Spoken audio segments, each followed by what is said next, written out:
सावन मास कथा अध्याय 9। जय श्री कृष्णा। राधे राधे श्रोताओं, आप सभी का दिन शुभ और मंगलमय हो। श्रोताओं, आज आप सावन मास कथा में सुनेंगे, ये 3 औरतें भूलकर भी शिवलिंग पर जल न चढ़ाएं। एक समय की बात है, देवी पार्वती कैलाश में भगवान शिव के पास आती हैं और उनसे पूछने लगती हैं, हे प्रभु, आप ही आदि और अंत है, आपके कारण काल प्राणी को ग्रहण करता है। किंतु आज मैं आपके पास यह जानने के उद्देश्य से आई हूँ कि सावन मास में शिवलिंग पर जल चढ़ाने के नियम क्या हैं? कौन सी स्त्री को सावन में शिवलिंग को जल चढ़ा सकती है और कौन सी नहीं, इस विषय में मुझे ज्ञान दीजिए। साथ ही यह भी बताइए कि कौन सी स्त्री को सावन सोमवार व्रत का पालन नहीं करना चाहिए। इन प्रश्नों का उत्तर देकर मुझे तृप्त करें, मुझ पर कृपा करें और मेरे मन की आशंकाओं को दूर करें। तब मुस्कुराते हुए भगवान शिव कहते हैं, हे देवी पार्वती, आज आपने मानव कल्याण के उद्देश्य से उत्तम प्रश्न किया है। सावन में शिवलिंग को जल देने के कुछ महत्वपूर्ण नियम होते हैं। उन नियमों का पालन करते हुए ही शिवलिंग को जल देना चाहिए। यदि कोई व्यक्ति इन नियमों का पालन नहीं करता है तो उसे महापाप लगता है। हे देवी, मैं उस स्थान से रुष्ट होकर चला जाता हूँ जहाँ पर इन नियमों का पालन नहीं किया जाता। आगे भगवान शिव कहते हैं, हे प्रिय, आज मैं उन 3 स्त्रियों के विषय में बताने वाला हूँ जिन्हें शिवलिंग को जल नहीं चढ़ाना चाहिए। इन स्त्रियों को शिवलिंग को जल देने का कोई शुभ फल प्राप्त नहीं होता है, उल्टा इनके द्वारा शिवलिंग को जल चढ़ाने पर उन्हें महापाप ही लगता है। शिवलिंग ही मेरा साक्षात स्वरूप है, जिसकी नित्य पूजा करने वालों की मैं सदैव रक्षा करता हूँ। आपने देखा कि किस प्रकार मात्र 12 वर्ष की आयु वाले मार्कंडेय को अमर होने का वरदान प्राप्त हुआ था। हे पार्वती, शिवलिंग को जल चढ़ाने के नियम बताने से पूर्व मैं आपको मेरी परम भक्त हर्षिता की एक प्राचीन कथा सुनाता हूँ, जिसे आप ध्यान से सुनिए। जो भी स्त्री सावन माह में इस प्राचीन कथा का श्रवण करती है, उसे शिवलिंग को 100 वर्षों तक जल अर्पण करने का पुण्य प्राप्त होता है। इस कथा को जो भी भक्त पूरा ध्यान से सुनता है और इसका प्रचार करता है, उसके दुखों का नाश होता है और उसकी दरिद्रता दूर होती है। वह इस संसार की मोह माया से विरक्त हो जाता है। तब माता पार्वती कहती है, हे स्वामी, आपके मुख से इस कथा का श्रवण करना बड़े सौभाग्य की बात है। कृपया आप मुझसे वह कथा कहिए, मैं इसे ध्यान से पूरा अवश्य सुनूंगी। तब भगवान शिव देवी पार्वती को वह कथा सुनाने लगते हैं। इस कथा को आप ध्यान से पूरा अवश्य सुनिएगा, क्योंकि आधा अधूरा ज्ञान घातक हो सकता है। तो चलिए आपको सुनाते हैं वह कथा जिसे भगवान भोलेनाथ ने देवी पार्वती को सुनाया था। आप सभी से निवेदन है, कथा सुनने से पहले कमेंट में हर हर महादेव लिखकर अपनी हाजिरी अवश्य लगाएं। भगवान शिव कहते हैं, हे देवी पार्वती, पूर्व काल की बात है, अक्षयपुरी नगरी में आरव नाम का एक ब्राह्मण निवास करता था। आरव बहुत ही बुद्धिमान, रूपवान, गुणवान और सभी शास्त्रों में पारंगत था। उसने वेदों का भी अध्ययन किया था। उसी के नगर के पास एक और नगर था जिसमें गोपाल नाम का एक विद्वान ब्राह्मण रहता था। उसकी एक पुत्री थी जिसका नाम हर्षिता था। वह भगवान शिव की बड़ी सेवा भाव से भक्ति करती थी। नित्य शिवलिंग जल देना और उचित नियमों के साथ पूजा आराधना करने के बाद ही उसके दिनचर्या की शुरुआत होती थी। हर्षिता ने मनचाहे वर को प्राप्त करने हेतु 16 श्रावण सोमवार के व्रत भी किए थे। उसके पिता गोपाल ने बड़े ही लाड प्यार से अपनी पुत्री का लालन पालन किया था। उसकी पुत्री अत्यंत रूपवती और गुणवान थी। जब हर्षिता विवाह के योग्य हुई तो गोपाल को अपनी पुत्री के विवाह की चिंता सताने लगी। इसलिए उसने अपनी पत्नी से कहा, है प्रिय, अब हमारी पुत्री जवान हो चुकी है, इसलिए अब इसका विवाह हमें कर देना चाहिए। तब उसकी पत्नी कहती है, हे स्वामी, मेरी दृष्टि में एक विद्वान ब्राह्मण है जो मेरे भाई के नगरी अक्षयपुरी में रहते हैं, जिनका नाम आरव है। मैं तो कहती हूँ हमारी पुत्री का विवाह उन्हीं श्रेष्ठ ब्राह्मण के साथ करा दिया जाए। तब गोपाल कहता है, हे प्रिय, तुम ठीक कहती हो।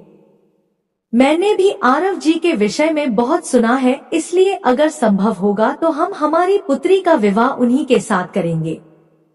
मैं कल ही उनके पास अपनी पुत्री के विवाह का प्रस्ताव लेकर जाता हूँ।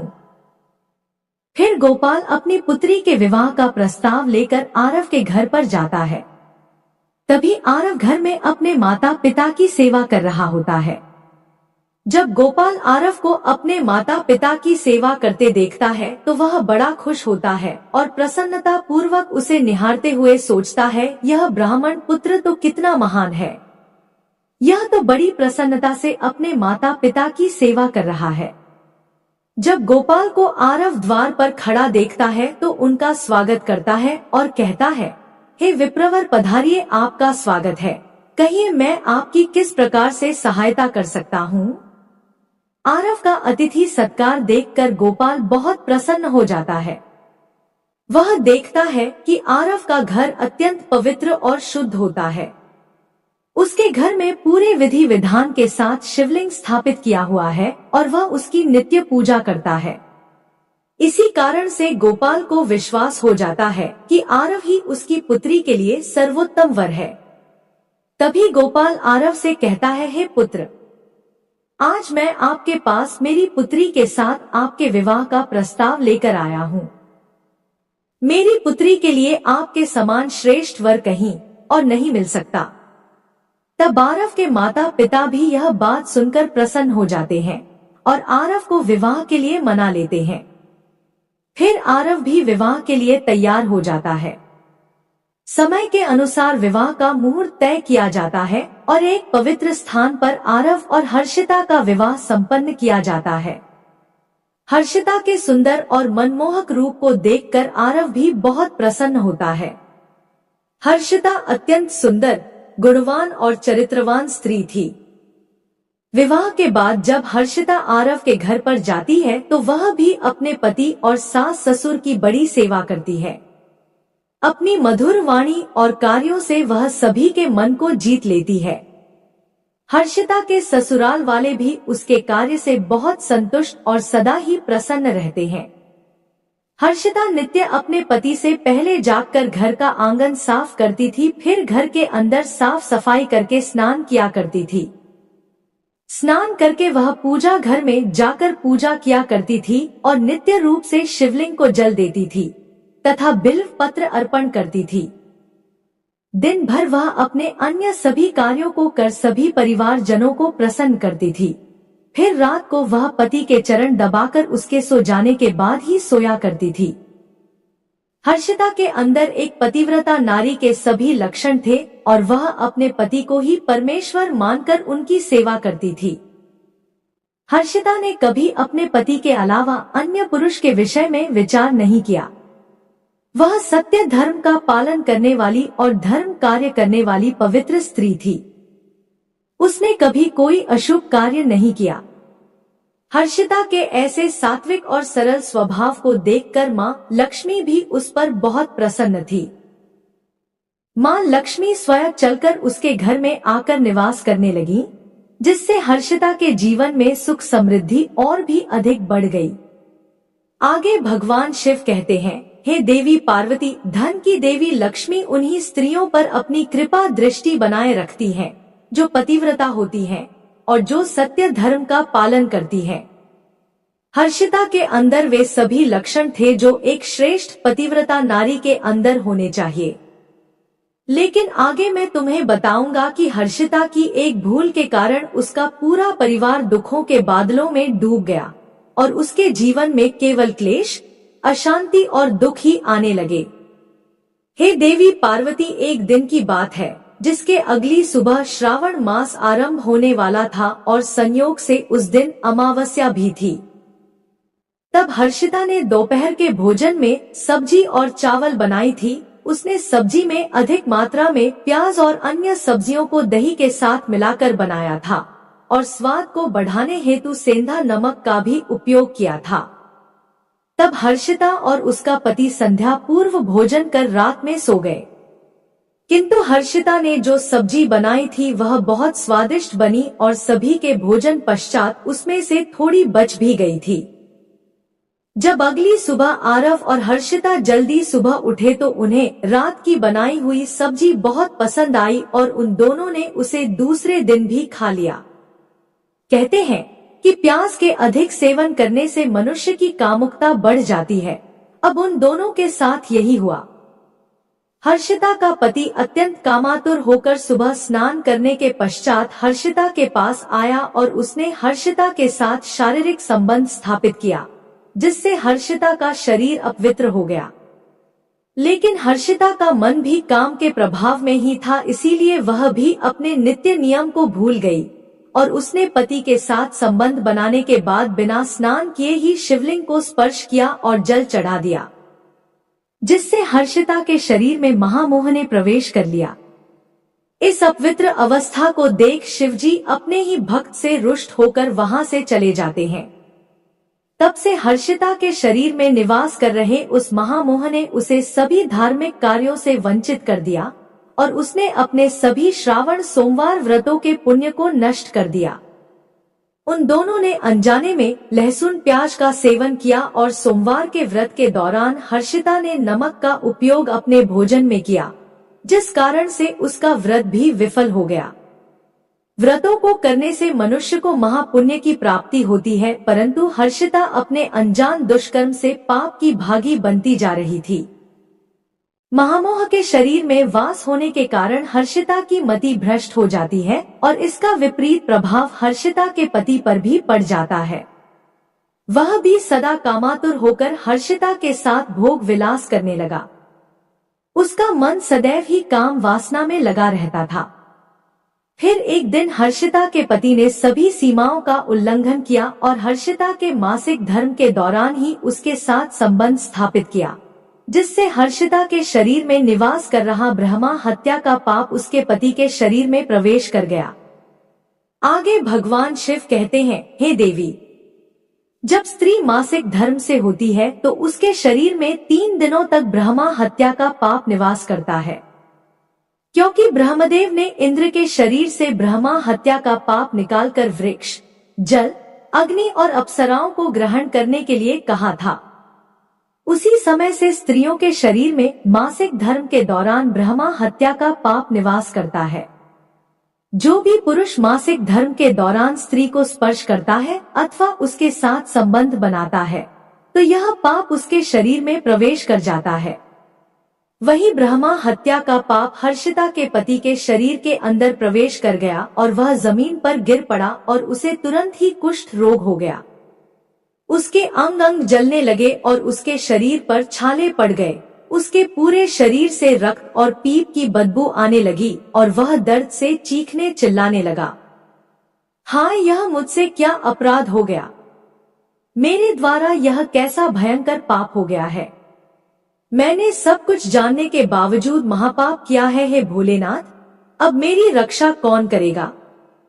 तभी हर्षिता की सास तुरंत उस स्थान पर आ गई।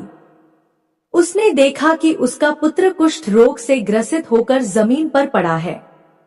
वह क्रोध में आकर हर्षिता से कहने लगी, अरे कुलटा पापिनी, तुमने यह क्या कर डाला। अपने ही पति का धर्म भ्रष्ट कर डाला। तूने उसके साथ मासिक पीड़ा में क्यों संबंध बनाया। अपने पति की ऐसी हालत देखकर हर्षिता बहुत घबरा गई और जोर जोर से रोने लगी और कहा, सासू माँ, मुझे क्षमा करो, मुझसे बहुत बड़ा अपराध हो गया है। काम के वशीभूत होकर मेरे द्वारा यह अपराध हो गया है। तब हर्षिता की सास ने कहा, हे पापिनी, तू इस घर से अभी चली जा। तुझ जैसी कुलटा स्त्री को इस घर में नहीं रहना चाहिए।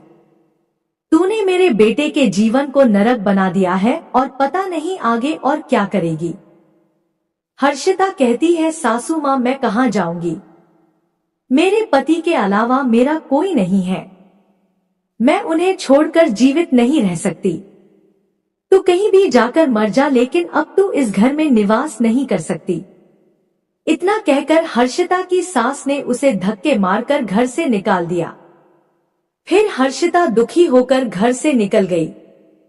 उसे अपनी भूल पर बड़ा पछतावा होने लगा। उसे कुछ भी समझ में नहीं आ रहा था कि वह क्या करे। तब हर्षिता चलते चलते एक वन में जाती है। उसी वन में एक शिव मठ होता है। तब वह उस मठ पर सहायता मांगने के लिए जाती है तो वहां पर कोई नहीं होता है। हर्षिता उसी मठ पर जाकर बैठ जाती है और अपने दोष के विषय में सोचते हुए दुखी होने लगती है। फिर कुछ समय के बाद एक साधु उस आश्रम पर आते हैं जो कि मठ के पुजारी होते हैं। जब वे साधु एक स्त्री को अपने मठ पर दुखी बैठा हुआ देखते हैं तो आश्चर्यचकित हो जाते हैं और पास जाकर उस स्त्री से पूछने लगते हैं, हे कल्याणी, तुम कौन हो और किस कारण से इस स्थान पर अकेले बैठी हो? तुम्हारे दुख का क्या कारण है? कोई गुप्त बात न हो तो अवश्य बताओ, शायद मैं तुम्हारी कोई मदद कर सकूं। तब हर्षिता कहती है, हे मुनिवर, मेरा नाम हर्षिता है। मेरे द्वारा घोर पाप हो गया था, उसी कारण से मैं अपने परिवार से बिछड़कर इस स्थान पर आई हूँ। तब साधु कहते हैं, हे देवी, यह क्या कह रही हो तुम? तुमने कौन सा पाप किया है? मुझे विस्तार से बताओ, मैं तुम्हारी कोई सहायता करने का प्रयत्न अवश्य करूंगा। हर्षिता कहती है, हे मुनिवर, मेरे द्वारा घोर पाप हो गया है। मासिक धर्म के दौरान मैंने अपने पति के साथ संबंध बनाया था। इसी कारण से मेरे पति कुष्ठ रोग से ग्रस्त हो गए हैं और दुख भोग रहे हैं। फिर साधु कहते हैं, बेटी, तुम चिंता मत करो। तुम्हारे द्वारा जो पाप हुआ है उसका प्रायश्चित करो, तुम्हें पाप से मुक्ति अवश्य मिल जाएगी। तुम इस मठ में रहकर भगवान शिव शंकर की पूजा करो, शिवलिंग को नित्य जल दो और बेलपत्र अर्पण करो, क्योंकि यही तो पूरे संसार के पिता है। जो भी इनके शरण में आता है उसका उद्धार निश्चित ही होता है और तुम्हारा पति भी जल्दी ही ठीक हो जाएगा। फिर हर्षिता वहीं पर उसी शिव मठ में रहकर भगवान शिव और शिवलिंग की नित्य पूजा करने लगती है। रोज स्नान करके वह ब्रह्मचर्य का पालन करते हुए शिवलिंग को जल चढ़ाती है और शिवलिंग पर बेलपत्र अर्पण करती है। इसके साथ ही भगवान शिव को मिष्ठान भोग लगाती है और उस मठ में मौजूद सभी गायों को चारा डालती है, उनकी सेवा करती है। दिन भर वह मठ के मंदिर में भगवान शिव की मूर्ति के आगे बैठकर भगवान शिव जी की भक्ति करने लगती है, उनकी स्तुति करती है और फिर से अपने पति के मंगल होने के लिए 16 सोमवार का व्रत भी करती है। इस प्रकार से 1 वर्ष बीत जाता है, किंतु वहीं दूसरी ओर भगवान शिव भी उसकी परीक्षा ले रहे होते हैं। अब अगला श्रावण मास प्रारंभ होता है। तब साधु महाराज कहते हैं, हे पुत्री, तुम इस श्रावण मास में सभी सोमवार का व्रत करो और शिव जी का ही सदैव ध्यान करो और याद रहे कि कोई भूल ना हो। अब मैं तुम्हें सावन सोमवार व्रत के विषय में विस्तार से बताता हूँ, तुम इसे ध्यान से सुनो। किसी भी स्त्री या पुरुष को सावन माह में किसी भी प्रकार के तामसिक पदार्थों का सेवन नहीं करना चाहिए। परहेज की गई किसी भी वस्तु का सेवन नहीं करना चाहिए। हे पुत्री, शिवलिंग पर भूल से भी केतकी के फूल या तुलसी पत्र को अर्पण नहीं करना चाहिए और न ही शिव जी की पूजा में शंख का उपयोग करना चाहिए। शिवलिंग पर कभी भी हल्दी, कुमकुम और सिंदूर अर्पण नहीं करना चाहिए। अब तुम सच्चे मन से भोलेनाथ की पूजा आराधना करो, वे अवश्य तुम्हारी सभी इच्छाओं को पूर्ण करेंगे। अब हर्षिता इसी प्रकार से सोमवार के व्रतों का पालन करती है, किंतु उसे कोई भी साक्षात्कार या अनुभव नहीं हो रहा था, जिससे हताश होकर वह एक दिन मन में आत्महत्या करने का विचार करती है, क्योंकि उसके जीवन में किसी भी प्रकार का सुधार उसे नजर नहीं आ रहा था। तब वह शिव मठ के पास वाली नदी के किनारे जाती है और भगवान शिव का स्मरण करते हुए जल समाधि ले लेती है। किंतु उसी समय एक चमत्कार हो जाता है। जिस प्रकार से हर्षिता जल में प्रवेश करती है, ठीक उसी प्रकार से वह वापस जल से बाहर आती है। जब वह अपनी आंखें खोलती है तो उसके सामने स्वयं भगवान शिव प्रकट हो जाते हैं। भगवान शिव हर्षिता की दृढ़ निष्ठा और भक्ति से अत्यंत प्रसन्न हो जाते हैं और हर्षिता को साक्षात दर्शन देते हैं। भगवान शिव को साक्षात अपने सामने खड़ा देखकर हर्षिता उन्हें बारंबार प्रणाम करने लगती है और उनकी स्तुति करने लगती है। तब भगवान शिव हर्षिता से कहते हैं, हे पुत्री, तुमने बड़ी ही श्रद्धा से और भक्ति भाव से मेरी आराधना की है, इसीलिए अब मैं तुम पर प्रसन्न हूँ। कहो तुम्हारी क्या कामना है? तब हर्षिता कहती है, हे प्रभु, कृपया मुझे बताइए, मेरे किस दोष के कारण मेरे अंदर काम का वास हो गया, जिस कारण से मेरे द्वारा घोर पाप हुआ और मेरे पति को कुष्ठ रोग हो गया। भगवान शिव कहते हैं, हे पुत्री, अब तुम ध्यान से सुनो। तुम्हारे द्वारा अनजाने में ही एक पाप हुआ था, जिस कारण से तुम्हारे अंदर महामोह ने प्रवेश कर लिया था। एक दिन सावन माह में तामसिक पदार्थ का सेवन करके तुमने अपने पति के साथ संबंध बनाने के बाद बिना स्नान किए ही शिवलिंग स्पर्श करते हुए जल दिया था। पति पत्नी जब रति क्रिया करते हैं तो उनका शरीर अपवित्र हो जाता है और ऐसी अवस्था में शिवलिंग को कभी स्पर्श नहीं करना चाहिए। शिवलिंग मेरा ही पूर्ण अंश अवतार है। तुमने अपवित्र अवस्था में ही शिवलिंग को जल अर्पण किया था, जिस कारण से मैंने तुम्हारे घर का त्याग किया और फिर महामोह ने तुम्हारे अंदर प्रवेश कर लिया। उसी महामोह के कारण तुम्हारे और तुम्हारे पति के अंदर काम का प्रभाव अधिक बढ़ गया और मासिक धर्म के दौरान स्त्री के साथ संसर्ग होने के कारण तुम्हारे पति को कुष्ठ रोग हो गया था। वह हर्षिता कहती है, हे प्रभु, अनजाने में मुझसे यह बड़ा पाप हो गया। अब इस पाप का क्या प्रायश्चित है? भगवान शिव कहते हैं, हे हर्षिता, इस पाप का प्रायश्चित तुमने 1 वर्ष तक ब्रह्मचर्य व्रत का पालन करके कर लिया है और 16 सोमवार का निरंतर व्रत भी किया, इसीलिए अब तुम पापों से मुक्त हो।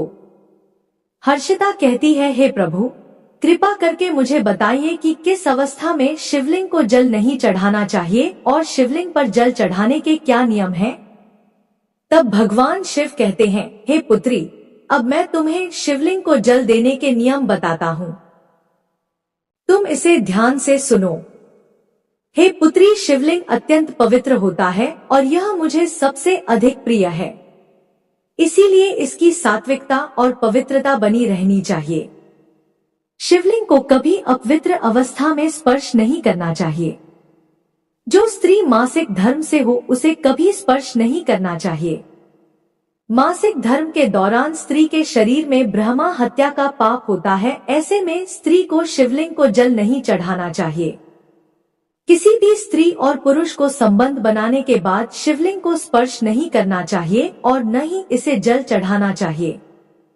संबंध बनाने पर स्त्री और पुरुष का शरीर अपवित्र हो जाता है। ऐसी अवस्था में शिवलिंग को स्पर्श करने पर दोष लगता है और यह महापाप होता है। हे पुत्री, जो स्त्री अपने पति का त्याग करके चली गई हो, जो विवाह के पश्चात अपने पति को छोड़कर अन्य पुरुष के साथ निवास कर रही हो, ऐसी स्त्री को भी शिवलिंग को जल नहीं चढ़ाना चाहिए। शिवलिंग की पूजा करने का अधिकार केवल पतिव्रता या कुंवारी स्त्रियों को ही है। जो स्त्री आलसी, वैश्यावृत्ति की या अनेक पुरुषों के साथ संबंध बनाती है, उन्हें शिवलिंग को जल नहीं चढ़ाना चाहिए। आगे भगवान शिव कहते हैं, हे हर्षिता, मैंने तुम्हें शिवलिंग को जल देने के संबंध में महत्वपूर्ण नियम बताए हैं, तुम इसे ध्यान में रखो। तब हर्षिता कहती है, हे प्रभु, मेरे पति कुष्ठ रोग से पीड़ित है, कृपा करके मेरे पति को रोग से मुक्त कीजिए।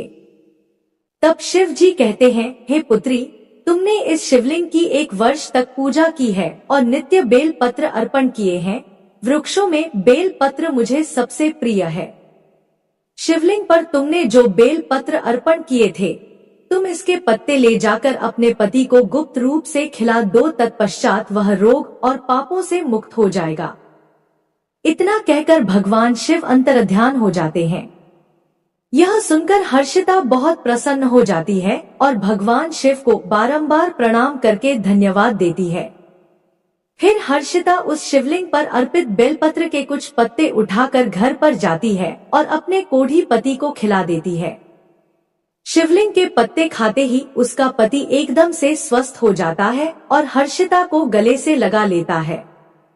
हर्षिता की सास भी जब यह चमत्कार देखती है तो वह बड़ी प्रसन्न हो जाती है और फिर वे सभी प्रसन्नता से रहने लगते हैं। प्रिय श्रोताओं, भगवान शिव कहते हैं, हे देवी पार्वती, इसीलिए इन अवस्थाओं में स्त्रियों को शिवलिंग को जल नहीं चढ़ाना चाहिए और न ही शिवलिंग को स्पर्श करना चाहिए, अन्यथा इसके अशुभ परिणाम भोगने पड़ते हैं, जैसा हर्षिता के साथ हुआ था। प्रिय दर्शकों, अब हम जानते हैं शिवलिंग से जुड़े कुछ महत्वपूर्ण नियम। क्या आप जानते हैं भगवान शिव जी की पूजा में यह 3 चीजें उपयोग करना वर्जित है? आपको पुण्य की जगह पाप मिलेगा। तो चलिए जान लेते हैं कौन सी है वह 3 चीजें। सबसे पहले है तुलसी के पत्ते।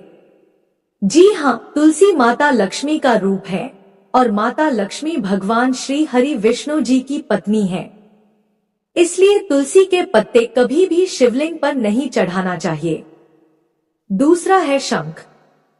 शिवजी ने शंखचूर्ण नाम के दैत्य का वध किया था और उसी के हड्डियों से शंख की निर्मित हुआ है। तीसरा है केतकी का फूल। पुराणों के अनुसार भगवान विष्णु और ब्रह्मा जी के विवाद में केतकी के फूलों ने ब्रह्मा जी के झूठ में साथ दिया था। भगवान शिव इस विवाद में निर्णायक की भूमिका में थे। शिवजी ने केतकी के झूठ पकड़ लिया और उसे श्राप दिया कि उसका उपयोग उनकी पूजा में नहीं किया जाएगा। भगवान शिव जी पीले और सफेद कनेर के फूल पसंद करते हैं, आप उन्हें जरूर अर्पित करें। धतूरे के फल और फूल भी अर्पित कर सकते हैं। साथ ही दूध और चंदन से लेप चढ़ाना भी शुभ माना जाता है। पुराणों में शिवलिंग को ही ब्रह्मांड का केंद्र माना गया है। इस केंद्र से समस्त ब्रह्मांड को ऊर्जा प्राप्त होती है। शिवलिंग से ही इस ब्रह्मांड की उत्पत्ति हुई है, इसीलिए शिवलिंग को ऊर्जा का केंद्र माना गया है। इसके पास कोई भी ऐसी वस्तु नहीं रखनी चाहिए जिससे शिवलिंग से निकलने वाली ऊर्जा नकारात्मकता में परिवर्तित न हो। वास्तुशास्त्र के अनुसार यदि ऐसी वस्तुएं शिवलिंग के पास रखी जाती हैं, तो घर का वातावरण भी नकारात्मक हो जाता है। जैसे कि एक साथ 2 शिवलिंग, तुलसी का पौधा, कांसे के बर्तन, नंदी को भी पास नहीं रखना चाहिए। नंदी को थोड़ा दूर ही रखना चाहिए। पूजा स्थल पर या उसके आसपास अशुद्ध, अपवित्र और अशुभ समझी जाने वाली वस्तुएं भूलकर भी नहीं रखनी चाहिए, जैसे चमड़े की वस्तुएं, मृत व्यक्ति का अस्थि या कलश, हड्डियां, मांसाहार आदि। मंदिर और उसके आसपास शुद्धता और सात्विकता रहनी चाहिए।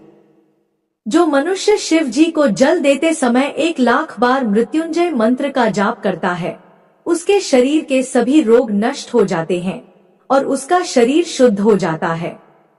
जो 2,00,000 बार मृत्युंजय मंत्र का जाप करता है, उसे अपनी पूर्व जन्म की बातों का स्मरण होने लगता है।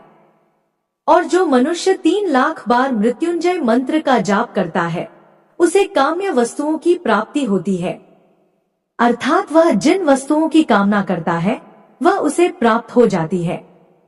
तो प्रिय दर्शकों, आपको यह कथा कैसी लगी, कमेंट करके अवश्य बताएं। जानकारी अच्छी लगी तो वीडियो को लाइक जरूर करें और कमेंट में हर हर महादेव अवश्य लिखें। साथ ही चैनल को सब्सक्राइब करें। ऐसी ही रोचक धार्मिक कथाओं के लिए हमारे साथ बने रहिए। मिलते हैं फिर एक नई कथा के साथ, तब तक के लिए जय श्री कृष्णा, राधे राधे।